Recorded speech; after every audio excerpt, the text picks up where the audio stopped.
6:50. Oye, este es un programa que le da coherencia a la continuidad de sus invitados y las temáticas, porque venimos de hablar del comercio, la industria, los servicios, y ahora vamos a hablar de la construcción con Francisco Pimentel, presidente de la Cámara Venezolana de la Construcción para el periodo entre 2023 y 2025. Francisco, bienvenido. Muchísimas gracias, Eduardo, por tu invitación. Mira, nos vimos allá en Maracaibo, en la Asamblea Anual de Fedecámaras. Así es. Oye, al verte entrar, y te lo comenté al aire y te lo planteo aquí, siento que estamos en un gran momento para que los gremios de las empresas en los distintos sectores no solo mantengan el impulso de lo logrado hasta ahora en materia de consenso, de diálogo, de reencuentro, sino para que históricamente logren resultados muy interesantes a favor del país.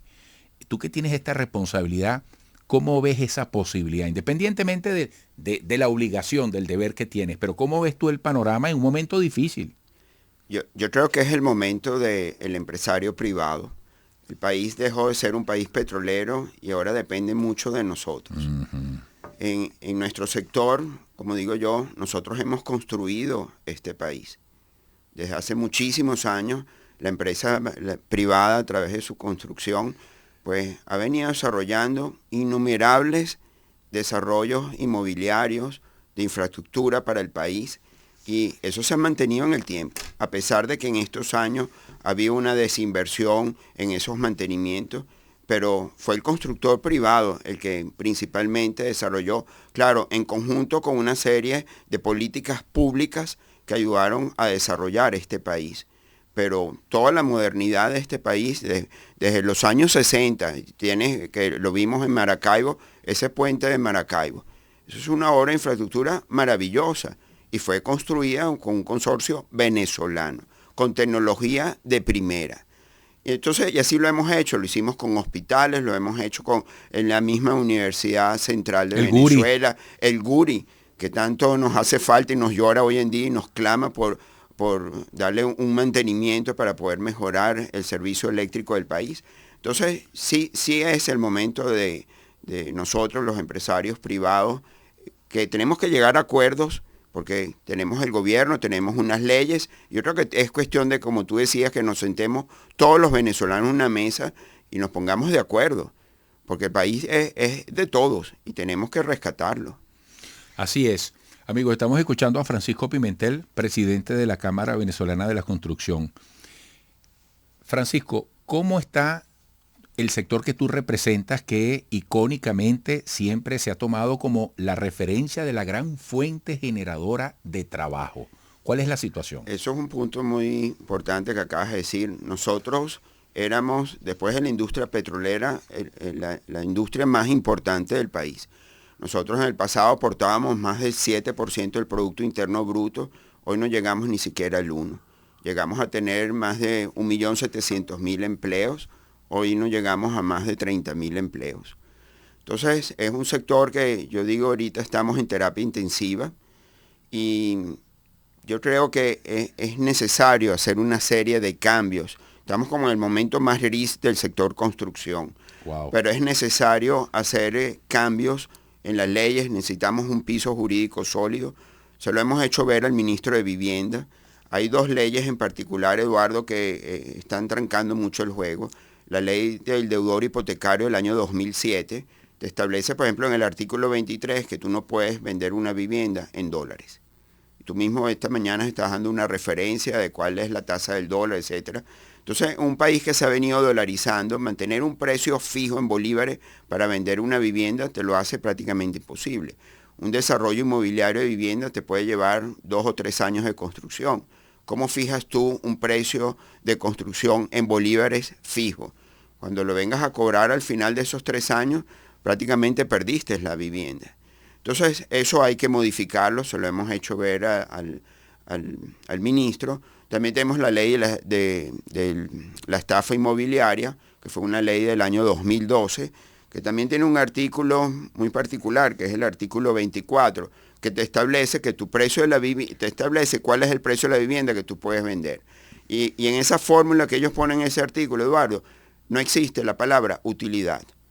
Está es muy subjetivo, no exige. Muy abstracto, ¿no? No, te lo ponen muy claro, Eduardo. Te ponen que es el costo del terreno, tu costo de construcción y tu costo de financiamiento.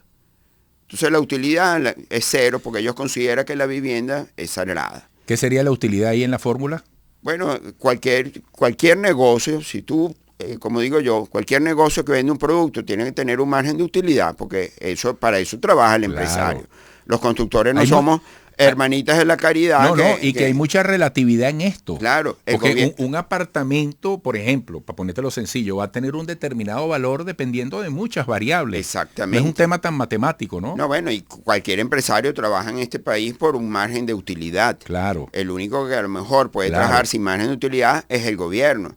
Pero si tú quieres tener un 10% de utilidad después que cubriste todos tus costos, es lo lógico. Y eso está en la ley de estafa inmobiliaria. Está en la ley de la estafa inmobiliaria, en el artículo 24 te establece y te dan una fórmula muy clara de que no puedes tener una utilidad en el momento de vender. Por eso fue que a partir de ese momento se dejó de construir vivienda. Y la gente se ha abocado a áreas comerciales, a oficinas, etcétera, porque está allí muy comprometido porque existe la ley. ¿Qué otros aspectos o qué otros pasos habría que dar? Bueno, en primer lugar, como te decía, tener un piso jurídico sólido. En segundo lugar, necesitamos financiamiento. No solo nuestro sector, sino lo necesitan todos los sectores que tú vienes entrevistando, requieren financiamiento. Hay que abrir esa llave. Y no solo para el constructor, sino también para el comprador. Los salarios están muy deprimidos, se hace muy difícil para una persona adquirir una vivienda hoy en día. Y luego quiero comentarte algo de la ley de alquileres, porque es una alternativa que existe hoy en día, pero necesitamos que el venezolano tenga acceso al crédito. Yo creo que este es el único país del mundo que hoy en día ni siquiera un venezolano tiene una tarjeta de crédito para cubrir sus necesidades extra de presupuesto en un mes. Antes lo hacías, se te dañaba un carro, bueno, tenías tu sueldo, dañabas tus costos y después ibas a cubrir tu necesidad de ese carro con una tarjeta de crédito. Hoy en día eso no existe. Y los salarios, como te digo, están bastante deprimidos. Entonces, es un juego difícil, pero yo creo que si nos sentamos todos, se puede romper. Mira, ¿qué me dices tú de los materiales? ¿Cómo están las empresas básicas del Estado? ¿Cómo está la parte metálica? ¿Cómo está el cemento, el bloque? Todo lo que se requiere para construir. ¿Por qué te ríes? ¿Por qué te ríes? Porque eso está como el país. Caray, no hay novedades. Está muy difícil. Acuérdate que las empresas, tanto la cementera como la producción de hierro en el país, están en manos del Estado. Y con esto, falta de inversión que se está haciendo, está deteriorado. Lo que pasa es que hay tan poca construcción actualmente que lo poco que se produce cubre el mercado.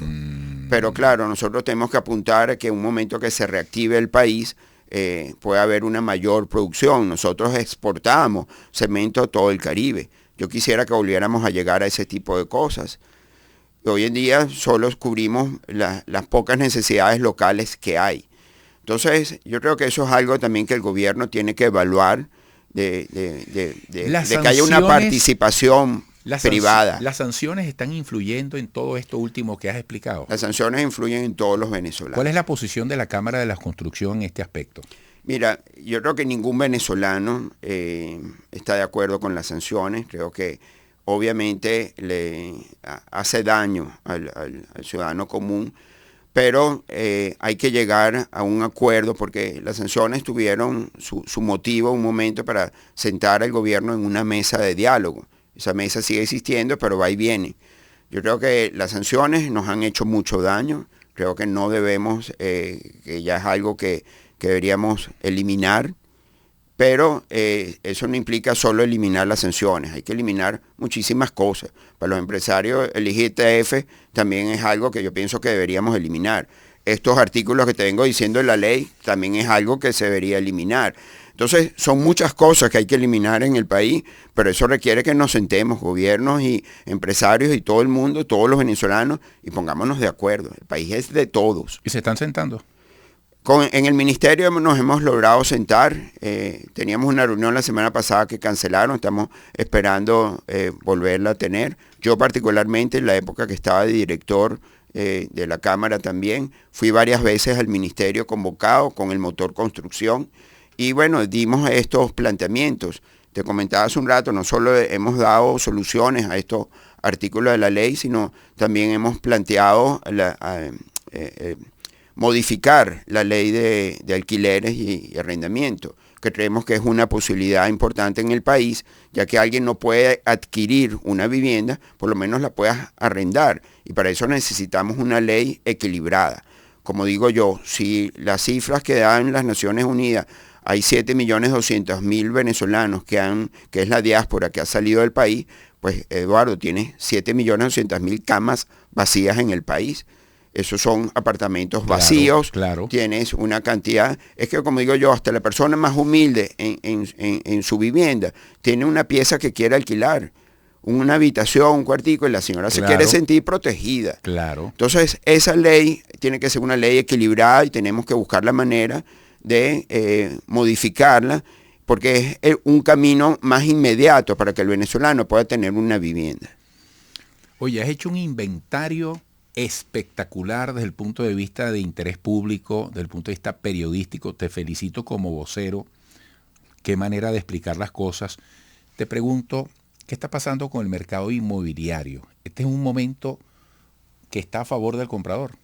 Es un momento que está a favor del comprador porque los precios están inclusive, Eduardo, por debajo del precio de reposición de una construcción nueva. Los precios están un poco deprimidos, han venido subiendo a partir del año pasado a raíz de que hubo una mejora, yo diría un poco artificial, de la situación económica del país, que sabemos que este año esa burbuja no existe y no sabemos cómo va a terminar este segundo semestre. Pero el que quiera comprar una vivienda, yo creo que es un buen momento de invertir, porque los precios siguen estando abajo. En el recorrido que hemos hecho por el interior del país, el interior está muy golpeado. Tú lo viste en Maracaibo conmigo. Sí. El interior está muy golpeado, el comercio en el interior está muy golpeado, las viviendas en el interior tienen unos precios bastante bajos. Está pasando además un fenómeno adicional, Eduardo, que es que el mantenimiento de estos edificios se les hace difícil. Cuando ya tú tienes apartamentos de esta diáspora que te contaba que se ha ido del país, han quedado esos apartamentos vacíos, cerrados, y entonces queda ya también una población de una edad mayor. Oye, el mantenimiento está costando. Y con estos salarios que tenemos, pues hace la situación compleja. Entonces te consigues edificios con ascensores dañados, con problemas en el sistema hidroneumático, de agua, etcétera. Entonces, un estado de orfandad. Exactamente. Sí. Mira, Francisco, has dado una gran entrevista desde la generación de conciencia que tiene tu mensaje de comprensión de la profundidad de esto, y desde tu sector de la construcción le estás diciendo a Venezuela, miren, el sector que yo represento está así. Y esto forma parte, como tú lo dijiste al comienzo, del momento actual que tiene el empresario para hacer lo que ha hecho toda la vida, para construir el país, pero hace falta condiciones. Hay que ponerse de acuerdo. Exactamente. Mira, mucho éxito. Muchísimas gracias, estamos por aquí a la orden, ¿oíste? Claro que sí. Francisco Pimentel, presidente de la Cámara Venezolana de la Construcción. Bueno, definitivamente, señores, no estamos solos. No estamos solos. Como decía el invitado anterior, todos estamos del mismo lado. Somos socios para el bienestar del país. Volveremos.